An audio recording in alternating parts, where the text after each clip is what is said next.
ನಮಸ್ಕಾರ ಸ್ನೇಹಿತರೆ, ನೋಡಿ ಇವತ್ತು ಬಂದಿರುವಂಥ ಈ ರಸ್ತೆಗೆ 2 ಎಕರೆ 30 ಗುಂಟೆ ಜಮೀನು, ಸೆಂಟ್ ಲೆಕ್ಕ 280, ಪ್ಯೂರ್ ರೆಡ್ ಮಣ್ಣು. ವ್ಯವಸಾಯ ಮಾಡೋರಿಗೆ ತುಂಬ ಚೆನ್ನಾಗಿದೆ. ಒಂದಷ್ಟು ತೆಂಗಿನ ಗಿಡನೂ ಹಾಕಿ ಬೋರ್ ಹಾಕಿ ಮಾಡಿದರು. ವ್ಯವಸಾಯ ಮಾಡೋಕ್ಕೆ ಅವರು ಒಂದು ಸ್ವಲ್ಪ ಬಿಟ್ಬಿಟ್ಟಿದ್ದಾರೆ. ಇವಾಗ ಒಂದು 20-30 ಗಿಡ ತೆಂಗಿನ ಗಿಡ ಸಿಗ್ತವೆ. 2 ಪಾತಿದೆ, ಸ್ಟ್ರೈಟ್ ಇದೇ ಥರ ಮಣ್ಣು, ಒಳ್ಳೆ ವ್ಯೂ ಐತೆ. ಇನ್ನು ವಿಲೇಜಿಂದ ಒಂದು 500 ಮೀಟ್ರ್ ಪಕ್ಕದಲ್ಲೇ. ಇದು ಬೆಂಗಳೂರಿಂದ 140 ಕಿಲೋಮೀಟ್ರ್ ಹೋಗುತ್ತೆ, ಮೈಸೂರಿಂದ 60 ಕಿಲೋಮೀಟ್ರ್ 65 ಕಿಲೋಮೀಟ್ರ್ ಹೋಗುತ್ತೆ. ಜಾಗ ಅಂತೂ ತುಂಬ ಬ್ಯೂಟಿಫುಲ್ ಆಗಿದೆ. ಮಣ್ಣಂತೂ ನೋಡಿ ವ್ಯವಸಾಯ ಮಾಡೋಕ್ಕೆ ತುಂಬ ಚೆನ್ನಾಗಿದೆ. ಪಕ್ಕದಲ್ಲೇ ಒಳ್ಳೆ ವ್ಯೂ ಇದೆ, ಸುತ್ತ ಒಳ್ಳೆ ವ್ಯೂ.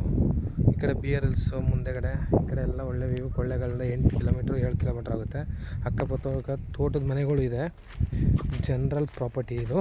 ನೋಡಿ ಪಕ್ಕದಲ್ಲೇ ತೆಂಗಿನ ಮರ, ಮನೆ ಎಲ್ಲ ಮಾಡಿಕೊಂಡು ಫಾರ್ಮ್ ಹೌಸ್ಗಳೆಲ್ಲ ಮಾಡ್ಕೊಂಡಿದ್ದಾರೆ.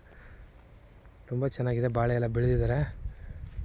ಒಂದು ಬೋರ್ ಇದೆ, ಅದರಲ್ಲಿ ಸ್ವಲ್ಪ ನೀರು ಕಡಿಮೆ, ಅವಾಗ ಮಾಡಿದರೆ ಬೋರ್ ಮಾಡ್ಕೋಬೇಕು. ನೋಡಿ ಅದೇ ಬೋರ್ವೆಲು, ತೆಂಗಿನ ಮರದ ಪಕ್ಕ 2 ಪಾತಿದೆ. ರೋಡ್ ಫೇಸಿಂಗ್ ಒಂದು 300 ಅಡಿ ಸಿಗುತ್ತೆ. ಜಾಗ ಒಳ್ಳೆ ವ್ಯೂ ಹತ್ರ ಇದೆ. ಊರಿಂದ 500 ಮೀಟ್ರ್ ಅಷ್ಟೇ. 20 ಅಡಿ ರಸ್ತೆ, ವಿಲೇಜ್ ಮ್ಯಾಪಲ್ಲಿದೆ ರಸ್ತೆ. ಇಲ್ಲಿ ನೋಡಿ ಅಕ್ಕಪಕ್ಕ ಮನೆ, ತೋಟಕ್ಕೆ ಹೋಗೋಕ್ಕೆ ದಾರಿ ಇದು. ಇವರು 32 ಲಕ್ಷ ಹೇಳ್ತಾರೆ. ಸ್ಲೈಟ್ಲಿ ನೆಗೋಷಿಯಬಲ್ ಇದೆ.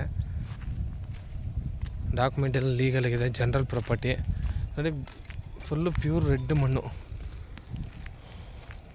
ಅಕ್ಕಪಕ್ಕ ಸೋಲಾರ್ ಪ್ಲ್ಯಾಂಟೇಷನ್ ನಡೀತಾ ಇದೆ. ಮಣ್ಣಂತೂ ಪ್ಯೂರ್ ರೆಡ್ ಮಣ್ಣು.